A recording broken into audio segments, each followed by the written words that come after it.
વિદ્યાર્થી મિત્રો, હવે આપણે પ્રકરણ 2 પરમાણુનું બંધારણ એ વિશે થોડો અભ્યાસ કરીશું. તો સૌથી પહેલા પ્રશ્ન છે, પરમાણુ એટલે શું અને તેની શોધનો ઇતિહાસ જણાવો. વિદ્યાર્થી મિત્રો, આનો અભ્યાસ આપણે થોડો પ્રકરણ 1માં કરેલો છે. પરમાણુની શોધ અંગેનો પાયો વાસ્તવમાં ગ્રીક તત્વજ્ઞાની ડેમોક્રિટ્સ પાસે જાય છે. ઈસવીસન પૂર્વે આપણે વાત કરી હતી, લગભગ 400ની આસપાસ દ્રવ્યનું સતત વિભાજન કરવાથી મળતો અંતિમ ઘટક એટલે પરમાણુ, એવો ઉલ્લેખ થયેલો. ગ્રીક ભાષાનો જ શબ્દ છે એટોમિયો, એના પરથી એટમ શબ્દ ઉતરી આવેલો છે. એટોમિયોનો અર્થ થાય જેનું વધુ વિભાજન શક્ય નથી. એટલા માટે આપણે કહીએ છીએ કે પરમાણુનું વધુ વિભાજન શક્ય નથી, એટલે એ સમયમાં એવું કહેવાતું કે પરમાણુ અવિભાજ્ય છે. ત્યારબાદ 1803-4ની આસપાસ જ્હોન ડાલ્ટને પણ પોતાના પરમાણુ સિદ્ધાંતમાં આ જ વાત કહેલી. આ સ્ટોરી આપણે પહેલાં સાંભળેલી છે. જ્હોન ડાલ્ટને સરળ ગુણક પ્રમાણના નિયમ, નિશ્ચિત પ્રમાણના નિયમ, દ્રવ્ય સંચયના નિયમ, આ બધા નિયમો ડેવલપ કરવામાં પણ મદદ કરેલી. પણ જ્યારે 20મી સદી શરૂ થઈ ત્યારે જ્યારે ન્યુક્લિયર રિએક્શન્સની શોધ થઈ અને સમસ્થાનિકોની શોધ થઈ, ત્યારે ડાલ્ટનનો સિદ્ધાંત એટલે કે પરમાણુ અવિભાજ્ય છે એ ખોટો સાબિત થયો. ત્યારબાદ વૈજ્ઞાનિકો સામે અનેક પ્રશ્નો હતા. પ્રશ્નો એવા હતા કે proton, neutron, electron, ગ્રેવિટોન, MASON, neutrino જેવા અપરમાણવિક કણોની જે શોધ થઈ, એ શોધ પછી પરમાણુની સ્થિરતા કેવી રીતે સમજાવવી, એક તત્વની બીજા તત્વ સાથેની વર્તણૂક તપાસવી, જુદા જુદા પરમાણુઓના જોડાણથી કેવી રીતે અણુ કે સંયોજન બને છે એની સમજ આપવી, પરમાણુ દ્વારા શોષણ થતું હોય અથવા તો ઉત્સર્જન થતું હોય એવા વિકિરણોનો ઉદ્ભવ અને લાક્ષણિકતા તપાસવી. તો આ બધા પ્રશ્નો એ વખતે હતા. હવે આપણે જોઈએ છે ઇલેક્ટ્રોનની શોધનો ઇતિહાસ અથવા કેથોડ કિરણો. વિદ્યાર્થી મિત્રો, માઇકલ ફેરાડે નામના વૈજ્ઞાનિકે, આને પરથી જો સમજાવીશ, જોજો તમે. માઇકલ ફેરાડે નામના વૈજ્ઞાનિકે એક પાત્ર લીધું જેને આપણે વિદ્યુત વિભાજન કોષ કહીએ છીએ. એમાં એક દ્રાવણ ભર્યું જેને વિદ્યુત વિભાજ્યનું દ્રાવણ કહેવાય. 2 ધ્રુવો ડુબાડ્યા, એનોડ અને કેથોડ, એનોડ પોઝિટિવ અને કેથોડ નેગેટિવ તરીકે. ત્યારબાદ વિદ્યુતીય કોષ જોડી અને વિદ્યુતીય પ્રવાહ પસાર કર્યો. એના કારણે આ જે દ્રાવણ ભર્યું હતું એમાંથી 2 આયનો છૂટા પડ્યા, પોઝિટિવ અને નેગેટિવ. પોઝિટિવ આયનો કેથોડ તરફ ગયા, ત્યાં રિડક્શન પામીને નિપજ બની. નેગેટિવ આયનો એનોડ તરફ ગયા, જ્યાં ઓક્સિડેશન થયું અને નિપજ બની. તો એનો અર્થ એ થયો કે વિદ્યુત પ્રવાહ પસાર કરવાથી આપણને ક્યાંક ને ક્યાંક નિપજો મળે છે, એટલે કે વિદ્યુત પણ કણ સ્વભાવ ધરાવે છે એવું આમાં દર્શાવે છે. ઈસવીસન 1850માં માઇકલ ફેરાડે વાયુના વિદ્યુત વિભાર એટલે કે ઇલેક્ટ્રિક ડિસ્ચાર્જના આધારે પણ પરમાણુની બંધારણ આપવાનો પ્રયત્ન કર્યો. અહીંયા જોઈ શકો છો તમે. અહીંયા એક વિદ્યુત વિભાર નળી છે, કાચની પોલી નળી છે, જેમાં પંપ દ્વારા બધો જ વાયુ ખેંચીને શૂન્યાવકાશ કરેલો છે. અહીંયા જોઈ શકો છો તમે 2 ધ્રુવો છે, એનોડ પોઝિટિવ અને કેથોડ નેગેટિવ, અને તાંબાનો તાર મારફતે અહીંયા હાઈ વોલ્ટેજવાળો કરંટ પસાર કરવાની વ્યવસ્થા છે. હવે ધ્યાન રાખજો, જેવો આમાંથી કરંટ પસાર કરીએ છીએ તો કેથોડમાંથી એક પ્રજ્વલિત કિરણોનો સમૂહ નીકળે છે જે એનોડ તરફ જાય છે. અને જો આ એનોડની પાછળ એક પડદો રાખી દેવામાં આવે એનોડની પાછળ એક પડદો રાખી દેવામાં આવે તો આ કિરણો જે કેથોડમાંથી નીકળ્યા છે એ પડદા ઉપર ઝીલાય છે. એને આપણે પ્રસ્ફુરણ પડદો કહીએ છીએ. હવે વિદ્યાર્થી મિત્રો ધ્યાન રાખવાનું એ છે કે કરંટ પસાર કર્યો અહીંયાથી અને અહીંયાથી પ્રવાહ નીકળ્યો. હવે આ પ્રવાહ કેથોડમાંથી નીકળ્યો એટલે એ કિરણોને આપણે કેથોડ કિરણો કહીએ છીએ. કેથોડ નેગેટિવ ચાર્જ એટલે કેથોડ કિરણો પણ નેગેટિવ ચાર્જ છે એમ આપણે કહીએ છીએ. હવે એ કેથોડ કિરણોની આસપાસ જો ગજિયો ચુંબક રાખવામાં આવે એટલે કે ચુંબકીય ક્ષેત્ર આપવામાં આવે તો એ કેથોડ કિરણો વિચલિત થઈ જાય છે. દાખલા તરીકે અહીંથી કેથોડ કિરણો જાય છે ને અહીંયા હું ચુંબક આપું તો એ કિરણો વિચલિત થઈ જાય છે. એવી જ રીતે જો અહીંયા વિદ્યુતીય ક્ષેત્ર આપું તો પણ આ વિકિરણો વિચલિત થઈ જાય છે. એટલે કે વિદ્યુત ક્ષેત્રની હાજરીમાં અથવા ચુંબકીય ક્ષેત્રની હાજરીમાં આ વિકિરણો વિચલિત થઈ જાય છે. આ કેથોડ કિરણો અમુક પ્રકારનો દળ પણ ધરાવે છે અને અમુક પ્રકારનો વીજભાર પણ એ ધરાવે છે. હવે વિદ્યાર્થી મિત્રો આ શૂન્યાવકાશ આપણે કરેલો છે પણ જો અમુક વાયુના અણુઓ અંદર રહી ગયા હોય તો એ વાયુના અણુઓ અને આ કેથોડ કિરણો સાથે સાથે આપણે કરંટ બી પસાર કરીએ છીએ. એના કારણે આ જે વાયુના 2-4% અણુઓ પણ રહી ગયા હશે એનું આયનીકરણ થશે. આયનીકરણ થશે એટલે એમાંથી આયનો ઉત્પન્ન થશે. આયનીકરણ કેવી રીતે થાય જોઈ લો. ધારો કે સોડિયમ પરમાણુ છે, એનું આયનીકરણ થાય તો એમાંથી Na+ અને ઇલેક્ટ્રોન દૂર થાય. આયનીકરણમાં ઇલેક્ટ્રોન રિલીઝ થાય અને ધન આયન બને. આવા આયનો પણ ગતિ કરવા માંડશે અંદર, એને આપણે કહીશું એનોડ કિરણો. તો એક વસ્તુ તો થઈ ગઈ કે એનોડ કિરણો એનોડમાંથી નથી ઉદ્ભવતા, એનોડ અને કેથોડની વચ્ચે વાયુના આયનીકરણથી ઉદ્ભવે છે. જ્યારે કેથોડ કિરણો એ કેથોડમાંથી જ ઉદ્ભવે છે. એનોડ કિરણો અને કેથોડ કિરણોનો જે વીજભાર છે એ વિરુદ્ધ છે અને એના ગુણધર્મો પણ થોડા વિરુદ્ધ છે.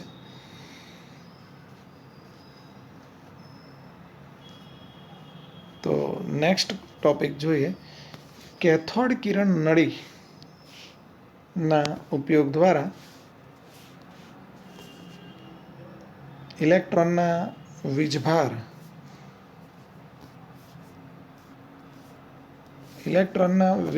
તેમાં દળનો ગુણોત્તર કેવી રીતે નક્કી કરવાનો. આપણે વીજભારને E કહીએ અને દળને Me કહીએ તો આ ગુણોત્તર કેવી રીતે નક્કી કરવાનો એ જોવાનું છે. ઈસવીસન 1897માં એક બ્રિટિશ વૈજ્ઞાનિક હતો જે થોમ્સન. એ જે થોમ્સને ઇલેક્ટ્રોનના વીજભાર અને દળના ગુણોત્તરનું માપન કર્યું. એ માટે કેથોડ કિરણ નળીમાં પસાર થતા ઇલેક્ટ્રોનના માર્ગ ઉપર વિદ્યુતીય ક્ષેત્ર અને ચુંબકીય ક્ષેત્ર એકબીજાની લંબ દિશામાં લાગુ પાડ્યા. એમના મત મુજબ વિદ્યુતીય અને ચુંબકીય ક્ષેત્રની હાજરીમાં ઇલેક્ટ્રોનના તેમના માર્ગમાંથી વિચલિત થવાની માત્રા એ 3 બાબતો પર આધાર રાખે છે. હવે બાબતો સમજવા માટે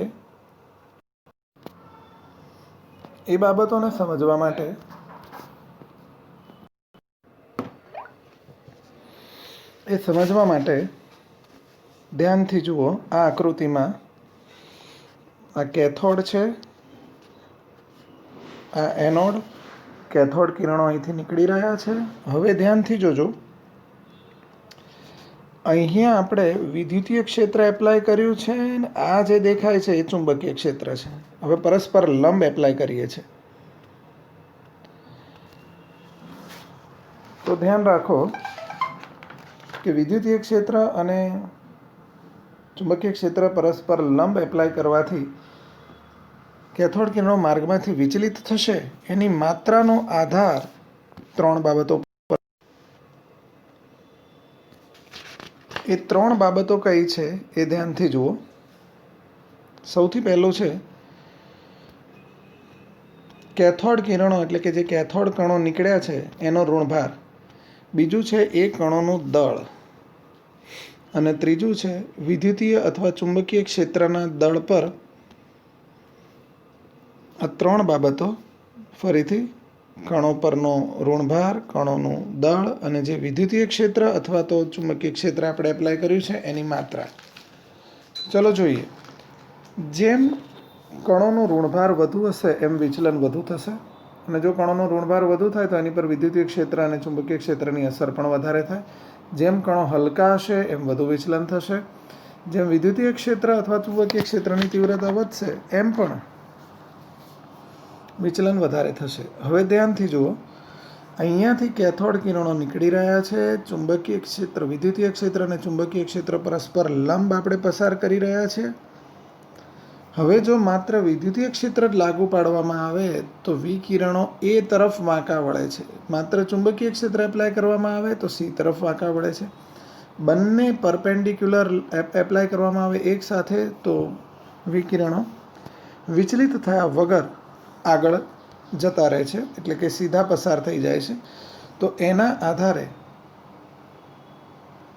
થોમ્સન નામના વૈજ્ઞાનિકે E/me એટલે કે વીજભાર અને દળનો ગુણોત્તર આટલો નક્કી કર્યો, 1.758820 × 10⁻11 કુલંબ પ્રતિ કિલોગ્રામ.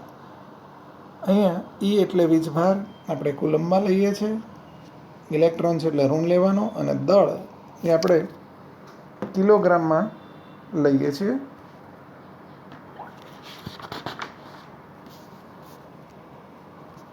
નેક્સ્ટ ટોપિક છે ઇલેક્ટ્રોન પરના વીજભારને આધારે એનું દળ નક્કી કરવાની પદ્ધતિ. R.A. મિલિકન નામના વૈજ્ઞાનિકે ઇલેક્ટ્રોનનો વીજભાર નક્કી કરવા માટે એક પદ્ધતિ વિકસાવી.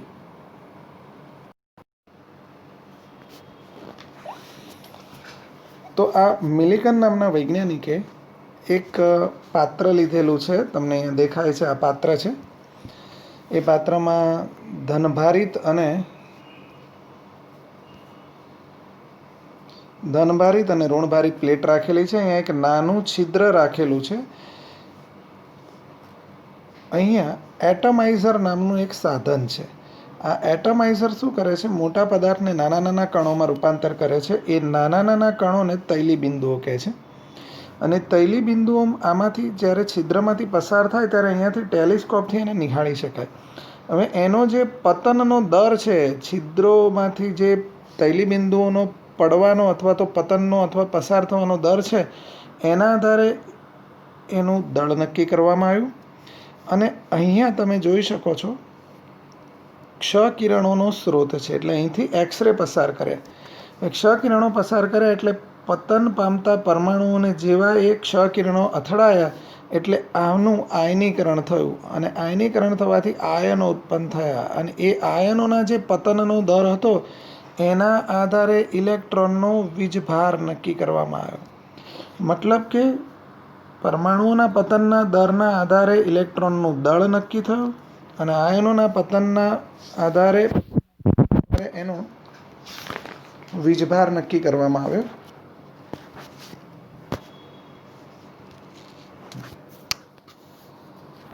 હવે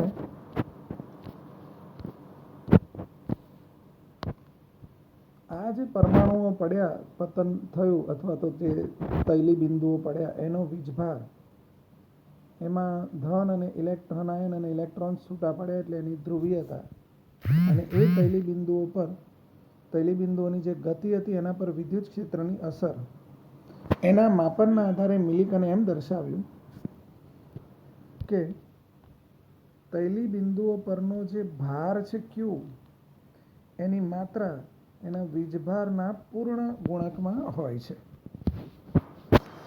વિદ્યાર્થી મિત્રો, આપણે વાત કરી એનોડ કિરણોની.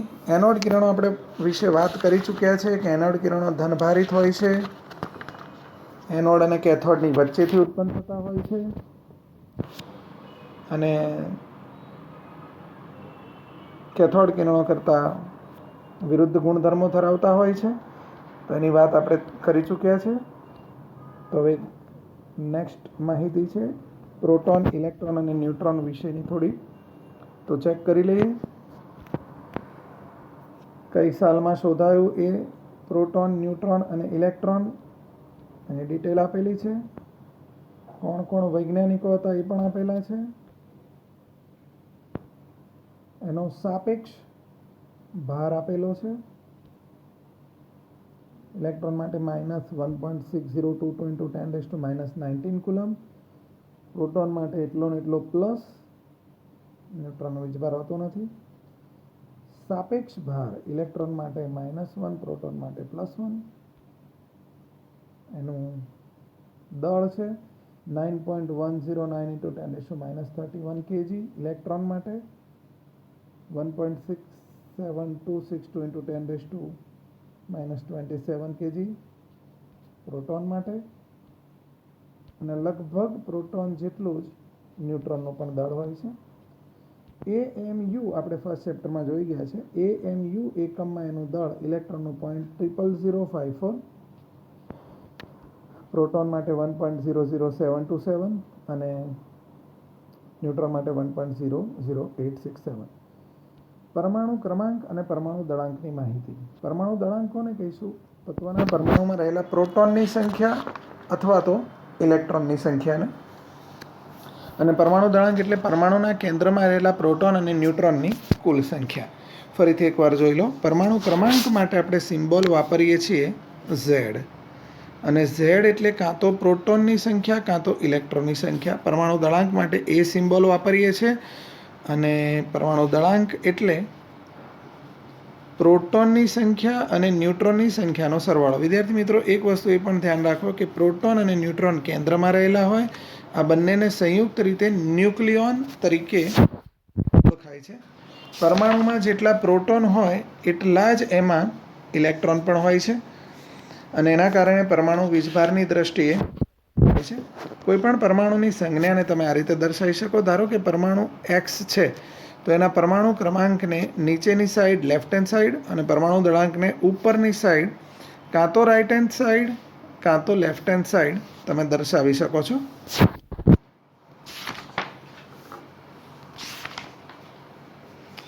એક નવા ટોપિક તરફ જવાનું છે. સમસ્થાનિકો. સમસ્થાનિકો કોને કહીશું? જેના પરમાણુના કેન્દ્રમાં પ્રોટોન સરખા હોય પણ ન્યુટ્રોન્સ અલગ અલગ હોય. અથવા તો એમ કહેવાય કે પરમાણુ ક્રમાંક સરખો હોય પણ પરમાણુ દળાંક જુદો જુદો હોય. દાખલા તરીકે 1H1, 1H2 અને 1H3 આ 3 હાઇડ્રોજનના સમસ્થાનિકો છે. તો આ ત્રણેયમાં પરમાણુ ક્રમાંક સમાન છે પણ પરમાણુ દળાંક અલગ અલગ છે. તો આને સમસ્થાનિકો કહેવાય. હવે આની અંદર ન્યુટ્રોનની સંખ્યા, આ પરમાણુ દળાંકમાંથી પરમાણુ ક્રમાંક બાદ કરો એટલે કે 0. આમાં ન્યુટ્રોનની સંખ્યા 1 અને આમાંથી આ બાદ કરો તો આમાં ન્યુટ્રોનની સંખ્યા 2 છે. તો એમ પણ કહેવાય કે પ્રોટોનની સંખ્યા સરખી પણ ન્યુટ્રોનની સંખ્યા જુદી જુદી, તો પણ એને સમસ્થાનિકો કહેવાય. એક બીજું ઉદાહરણ લઈએ. 8O16, 8O17 અને 8O18. તમે જોઈ શકો છો અહીંયા પરમાણુ ક્રમાંક સમાન છે પણ પરમાણુ દળાંક જુદા જુદા છે. એ જ રીતે પ્રોટોન સરખા છે પણ ન્યુટ્રોન આમાં 8, આમાં 9 અને આમાં 10 છે. તો આ સમસ્થાનિકોની ડેફિનેશન થઈ. આપણે હાઇડ્રોજનના 3 સમસ્થાનિકોની થોડીક ડિટેલ જોઈએ છે.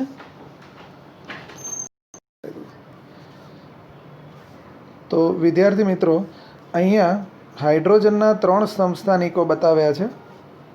1H1, 1H2 અને 1H3. અનુક્રમે એને પ્રોટિયમ, ડ્યુટેરિયમ અને ટ્રિટિયમ તરીકે ઓળખાય છે. ડ્યુટેરિયમને ભારે હાઇડ્રોજન અને ટ્રિટિયમને અતિ ભારે હાઇડ્રોજન પણ કહે છે. એ દરેકની માત્રા, ટકાવાર પ્રમાણ પણ અહીંયા દર્શાવેલું છે. તમે જોઈ શકો. એના પ્રોટોન, ન્યુટ્રોન, ઇલેક્ટ્રોનની વાત તો આપણે કરી ચૂક્યા છે. આનો સ્ક્રીનશોટ પણ તમે લઈ શકો છો.